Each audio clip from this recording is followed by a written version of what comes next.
नमस्कार। आज हम डिस्कस करेंगे गिरिराज पत्रिका जो कि हिमाचल प्रदेश की साप्ताहिक पत्रिका है। तो मई 2021 का ये गिरिराज पत्रिका का हमारा पहला पार्ट है। इसको आज हम डिस्कस करेंगे, डिटेल में डिस्कस करेंगे जितने भी क्वेश्चन यहाँ से बनते हैं। बाकी इस वीडियो का पीडीएफ फाइल आपको हमारे टेलीग्राम चैनल पर मिल जाएगा। टेलीग्राम, इंस्टाग्राम और फेसबुक, इन सभी का लिंक नीचे डिस्क्रिप्शन बॉक्स में दिया गया है। अगर टेलीग्राम का लिंक आपके पास काम नहीं करता है तो आप अपने टेलीग्राम से @allexam31 सर्च कर सकते हैं। वहाँ पर आपको हमारा टेलीग्राम चैनल जो है वो मिल जाएगा, तो टेलीग्राम पर फॉलो करना ना भूलें। चलिए डिस्कस करते हैं आज की वीडियो का फर्स्ट क्वेश्चन। सबसे पहला क्वेश्चन हमारे पास दिया गया है, recently which panchayat of Himachal Pradesh has been honoured with Bal Mitra award. देखो, अभी हिमाचल में जो है पंचायतों को, कुछ पंचायतों हो गया, जिला परिषद हो गया, इनको कुछ अवार्ड दिए गए हैं। तो हाल ही में हिमाचल प्रदेश की किस पंचायत को जो है वो बाल मित्र पुरस्कार से जो है वो सम्मानित किया गया है। तो ये जो बाल मित्र पुरस्कार है ये हिमाचल प्रदेश की कौन सी पंचायत को दिया गया है? ये डिस्ट्रिक्ट सिरमौर की जो है लाना बाल्टा पंचायत है। ऑप्शन सी जो है वो सही आंसर है, लाना बाल्टा पंचायत है। इस पंचायत को ये अवार्ड दिया गया है। अब इस पंचायत को तो ये कौन सा अवार्ड दिया गया है? बाल मित्र पुरस्कार, ये आप याद रखिए। अब कुछ और प्राइज भी जो है वो अलग अलग, जिला परिषद हो गया, पंचायतें हो गया, इन सभी को दिए गए। उन सभी के बारे में जानते हैं। देखो, जिला परिषद बिलासपुर को जो है वो दीनदयाल उपाध्याय पंचायत सशक्तिकरण पुरस्कार जो है वो दिया गया है। पहली बात आप ये याद रखिए। इसके अलावा पंचायत समिति जो देहरा गोपीपुर डिस्ट्रिक्ट कांगड़ा में पड़ती है, उसको पंचायत सशक्तिकरण पुरस्कार जो है प्रदान किया गया है। इसके अलावा पंचायत समिति नदौन को भी जो है वो दीनदयाल उपाध्याय पंचायत सशक्तिकरण पुरस्कार जो है वो दिया गया है। 2 पंचायत समितियां याद रखनी है, एक जिला परिषद याद रखना। उसके अलावा जिला कुल्लू के आने की कुंगस पंचायत को जो है वो दीनदयाल उपाध्याय सशक्तिकरण पुरस्कार से नवाजा गया है। तो इसको भी जो है वो नवाजा गया है इसी अवार्ड से। उसके बाद जिला कुल्लू के बंजार की जो पंचायत है, मंगलौर पंचायत का नाम है, इसको भी दीनदयाल उपाध्याय सशक्तिकरण पुरस्कार से जो है वो नवाजा गया है। ये भी आप याद रखिए। जिला कांगड़ा की जो ग्राम पंचायत है घोड़पीट, इस घोड़पीट बद्रेना जो ग्राम पंचायत है, इसको नानाजी देशमुख और दीनदयाल उपाध्याय पंचायत सशक्तिकरण पुरस्कार दिया गया है। इस पंचायत को ये अवार्ड दिया गया है। और हमीरपुर की पंचायत है किटपाल, किटपाल ग्राम पंचायत को जो है वो डेवलपमेंट प्लान, जिसको जीपीडी भी कहा गया, जीपीडीपी भी कहा गया, ये जीपीडीपी पुरस्कार दिया गया है हमीरपुर की किटपाल पंचायत को। इसका पूरा नाम क्या है? इस अवार्ड का डेवलपमेंट प्लान पर अवार्ड ये दिया गया है। उसके अलावा सिरमौर की ग्राम पंचायत है भल्टा, इस भल्टा पंचायत को जो है बाल मित्र पुरस्कार से सम्मानित किया गया है। तो ये अवार्ड आप याद रखिए कि ये अवार्ड जो है वो अलग अलग श्रेणियों में जो है वो ग्राम पंचायतों को, जिला परिषदों को जो है वो दिए गए हैं। अब देखो, जिन पंचायतों ने जो है यहाँ पर श्रेष्ठ कार्य किया है उन पंचायतों को प्राइज भी दिया जाता है। जैसे कि अगर कोई जिला परिषद है तो उसको 50 लाख रुपया दिया जाएगा, पंचायत समिति है तो उसको 30 लाख रुपया दिया जाएगा, और कोई पंचायत है तो उसको 10 लाख रुपए का नगद पुरस्कार जो है वो प्रदान किया जाता है। और ओवरऑल बात करें राष्ट्रीय स्तर पर, तो राष्ट्रीय स्तर पर जो है वो हिमाचल प्रदेश को दूसरा स्थान जो है वो मिला है। राष्ट्रीय स्तर पर हिमाचल प्रदेश को दूसरा स्थान मिला है, ये भी आपने याद रखना है।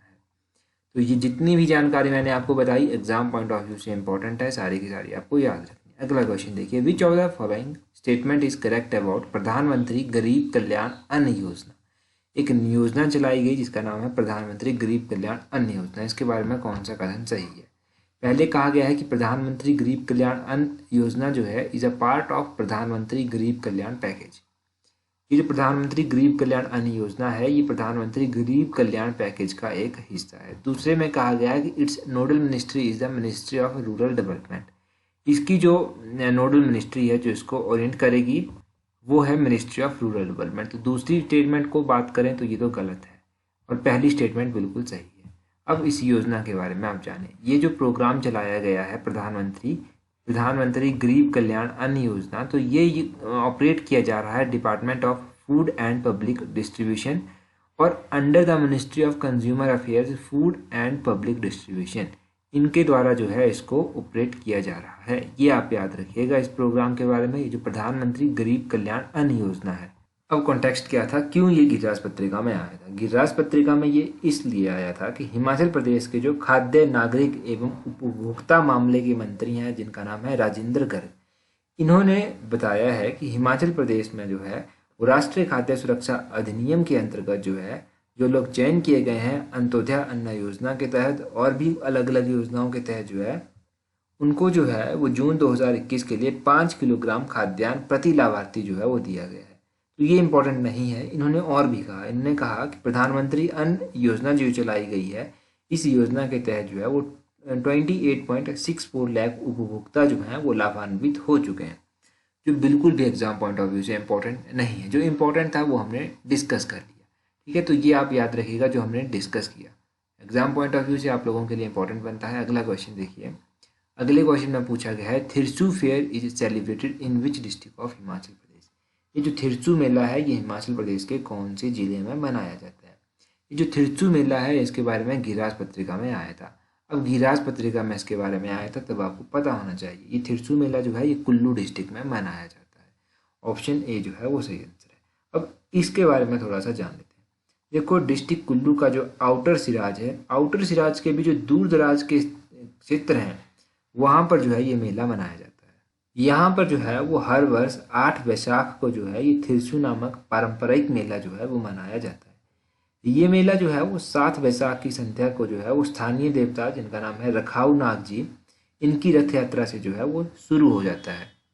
और अगले दिन यानी कि 8 वैशाख को जो है वो नाग देवता अपने रथ पर सवार होकर गांव के बीचों बीच स्थित प्रांगण में पूरे विधि विधान के साथ जो है वो आते हैं।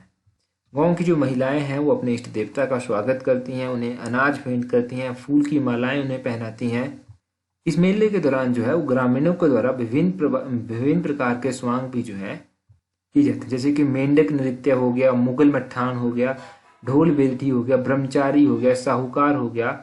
इनके माध्यम से जो है वो महाभारत तथा मुगल काल में घटित घटनाओं को जो है वो जीवंत किया जाता है। इस तरह का मेला यहाँ पर मनाया जाता है। तो ये गिरिराज पत्रिका में आया था, तो मुझे लगा कि डिस्कस करना इंपॉर्टेंट है, हो सकता है एग्जाम में पूछ ले जाए। अगला क्वेश्चन देखिए, अगला क्वेश्चन है the Swamitva scheme sometimes seen in news it is related to. कभी कभी खबरों में जो है ये स्वामित्व स्कीम जो है वो देखी जाती है। तो ये स्कीम जो है वो किससे संबंधित है। तो ये जो स्वामित्व स्कीम है ये जो लैंड के रिकॉर्ड होते हैं इनके मैनेजमेंट के बारे में। तो land record management, option C जो है वो सही आंसर है। इससे संबंधित है ये स्वामित्व स्कीम। स्वामित्व नाम आपने पढ़ा यहाँ पर। अब इस नाम के बारे में, इस स्कीम के बारे में आपको पता होना चाहिए। पहले स्वामित्व स्कीम है क्या। ये स्कीम जो है ये लैंड रिकॉर्ड मैनेजमेंट के बारे में है। और अगर बात करें स्वामित्व की, तो स्वामित्व क्या है। स्वामित्व जो है वो सर्वे, इसका जो पूरा नाम है वो है survey of villages and mapping with improvised technology in village area. तो ये स्वामित्व का पूरा नाम है। स्वामित्व का पूरा नाम आपको याद रखना है। अब ये एफर्ट्स किसके हैं, यहाँ पर कौन सी मिनिस्ट्री रिस्पॉन्सिबल है। तो यहाँ पर ministry of Panchayati Raj, state Panchayati Raj department, state revenue department and survey of India, ये जो है ये कोलैबोरेटिव एफर्ट्स कर रहे हैं इस स्कीम के लिए। तो ये आप स्वामित्व स्कीम के बारे में याद रखिए। कई बार इस तरह से क्वेश्चन पूछ लिया जाता है। क्वेश्चन में दे दिया जाएगा स्वामित्व which is recently in news, S stand for. तो एस किसके लिए स्टैंड करता है, या फिर वी स्टैंड फॉर, या फिर टी स्टैंड फॉर। इस तरह से कुछ भी करके एग्जाम में क्वेश्चन पूछ लिया जा सकता है, या फिर कई बार पूरा ही नाम पूछ लिया जाता है। तो survey of villages and mapping with improvised technology in village area, ये आप याद रखिए। अगला क्वेश्चन देखते हैं हमारे पास क्या दिया गया है। नेक्स्ट क्वेश्चन में दिया गया है which of the following is are truth regarding national Ayush mission. ये जो नेशनल आयुष मिशन चलाया गया है, राष्ट्रीय आयुष मिशन, इसके संबंध में कौन सा कथन जो है वो सत्य है। पहले कथन में कहा गया है health insurance is allowed for Ayush treatment. अगर आयुष की ट्रीटमेंट करनी है तो उसके लिए बीमा की अनुमति है। दूसरे में कहा गया है national Ayush mission provides financial assistance to states union territories for cultivation of medicinal plant. यानी कि राष्ट्रीय आयुष मिशन के तहत जो है अगर औषधीय पौधे लगाने हैं तो उसके लिए वित्तीय सहायता जो है वो प्रदान की जाती है। तो पहली स्टेटमेंट तो बिल्कुल सही है। ये जो हेल्थ इंश्योरेंस है ये प्रोवाइड करवाया जाता है नेशनल आयुष मिशन के तहत। पहली स्टेटमेंट सही है। दूसरी स्टेटमेंट में कहा गया है कि नेशनल आयुष मिशन में जो है वो फाइनेंशियल असिस्टेंस भी प्रोवाइड करवाई जाती है अगर कोई मेडिसिनल प्लांट आपको लगाना है। तो औषधीय पौधा लगाने के लिए फाइनेंशियल असिस्टेंस भी प्रोवाइड करवाई जाती है। ये स्टेटमेंट भी सही है। ऑप्शन सी जो है वो सही आंसर है। बोथ 1 and 2, ये दोनों ही स्टेटमेंट्स जो है वो सही हैं। अब आयुष का जो पूरा नाम है वो आप यहाँ पर देखिए। ए स्टैंड करता है आयुर्वेदा के लिए। वाई स्टैंड करता है योगा एंड नेचुरोपैथी के लिए, यू स्टैंड करता है यूनानी के लिए, एस स्टैंड करता है सिद्धा के लिए, एच स्टैंड करता है होम्योपैथी के लिए। ये आयुष का जो है वो पूरा नाम है। कई बार आयुष का पूरा नाम भी पूछ जाता है। क्वेश्चन पूछने का पैटर्न क्या रहेगा, आपके पास दे दिया जाएगा आयुष जो कि रिसेंटली न्यूज़ में था, इसमें वाई किसके लिए स्टैंड करता है, इसमें एच किसके लिए स्टैंड करता है, एस किसके लिए स्टैंड करता है, या फिर पूरा ही नाम कई बार पूछ लिया जाता है। तो इस तरह से भी क्वेश्चन कई बार पूछ लिया जाता है एग्जामिनर के द्वारा। अब मिनिस्ट्री ऑफ आयुष जो है वो कब स्थापित की गई थी, ये क्वेश्चन मैंने आपको लास्ट टाइम बताया था गिरिराज पत्रिका में, तो कमेंट करके बता दीजिए। चलते हैं नेक्स्ट क्वेश्चन की ओर, देखते हैं नेक्स्ट क्वेश्चन क्या है। यहाँ पर पूछा गया है on which date national Panchayati Raj day is observe. तो राष्ट्रीय पंचायती राज दिवस जो है ये मनाया जाता है 24 अप्रैल को। ऑप्शन सी जो है वो सही आंसर है। सबसे पहला क्वेश्चन ही हमने पंचायतों से रिलेटेड डिस्कस किया था। तो ये अवार्ड जब दिया गया था पंचायती राज दिवस के दौरान ही दिया गया था, परंतु ये गिरिराज पत्रिका में मई की जो पत्रिका थी पहला एडिशन, उसमें जो था ये आया।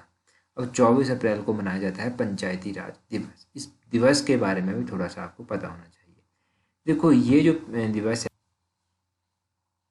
सेलिब्रेट किया गया था 2010 में। 2010 में ये पहली बार मनाया गया और वह तब से लेकर आज तक नेशनल पंचायती राज दिवस जो है वो 24 अप्रैल को ही मनाया जाता है।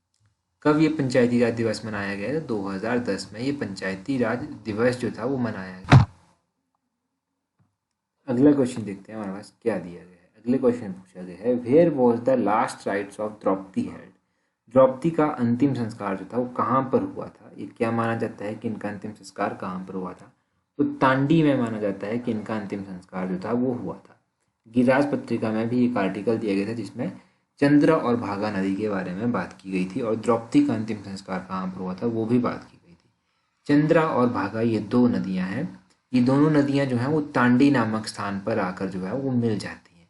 जब तांडी नामक स्थान पर ये मिल जाती हैं तब ये आगे बहती हैं और आगे चलकर इनको जो है जब ये चंबा क्रॉस कर जाती हैं तो उसके बाद इनको चेनाब के नाम से भी जाना जाता है। अब चेनाब के नाम से इनको जाना जाता है। तो वैदिक काल में जो है वो चंद्रभागा नदी का नाम अस्किनी बताया गया है, तो अस्किनी नाम से भी इसको जाना जाता है, ये आप याद रखिए।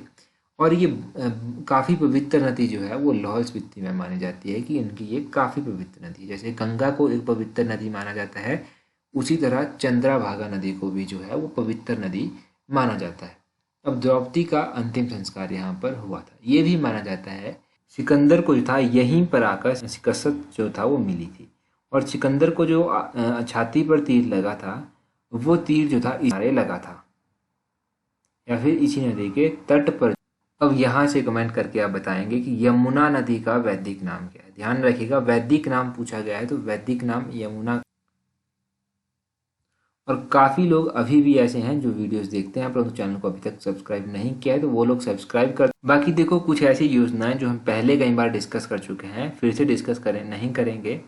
एक योजना है स्वर्ण जयंती नारी संबल योजना। ये जो स्वर्ण जयंती नारी संबल योजना है, इस योजना के अंतर्गत जो है वो 65 से लेकर 69 के जो महिलाएं हैं उन महिलाओं को जो है वो कवर किया जाता है। तो इन महिलाओं को कवर किया जाता है, ये आप याद रखिएगा। एज ग्रुप कई बार एग्जाम में पूछ लिया जाता है और इन महिलाओं को जो है बिना किसी आय सीमा के जो है वो 1000 रुपया प्रतिमाह सामाजिक सुरक्षा पेंशन जो है वो प्रोवाइड करवाई जाती है। और हिमाचल प्रदेश में अभी तक इस योजना के अंतर्गत 60,000 महिलाएं जो हैं वो लाभान्वित हो चुकी हैं। तो ये एक तो इस योजना के बारे में आप याद रखिए, इस योजना के बारे में भी एक आर्टिकल आया था तो ये मैंने यहाँ पर कवर कर दी। क्वेश्चन के फॉर्म में हमने इसलिए डिस्कस नहीं की क्योंकि प्रीवियस एडिशंस में हम इसको कई बार। एक है सामाजिक सुरक्षा पेंशन या फिर वृद्धावस्था पेंशन स्कीम भी जिसको कहते हैं, जो 70 वर्ष से अधिक या आयु वर्ग के वृद्ध लोग हैं उन लोगों को जो है वो 1500 रुपया मासिक पेंशन जो है वो दी जाती है। पहले ये एज जो था वो 80 वर्ष होती थी, अब इसको 80 से घटाकर जो है वो 70 वर्ष कर दिया है। तो ये आप सामाजिक सुरक्षा पेंशन योजना के बारे में थोड़ा सा याद रखिए। बाकी आप लोगों के लिए जो आज का इंपॉर्टेंट क्वेश्चन है वो है अंडर द मुख्यमंत्री शहरी आजीविका योजना scheme there is a provision for how many days employment. तो मुख्यमंत्री शहरी आजीविका गारंटी योजना के तहत कितने दिनों के रोजगार देने का प्रावधान रखा गया है। इस क्वेश्चन को हमने लास्ट टाइम गिरिराज पत्रिका में डिस्कस किया था, तो अपना आंसर कमेंट करके जरूर बताएं। So that's all for today. Thank you very much for watching and listening.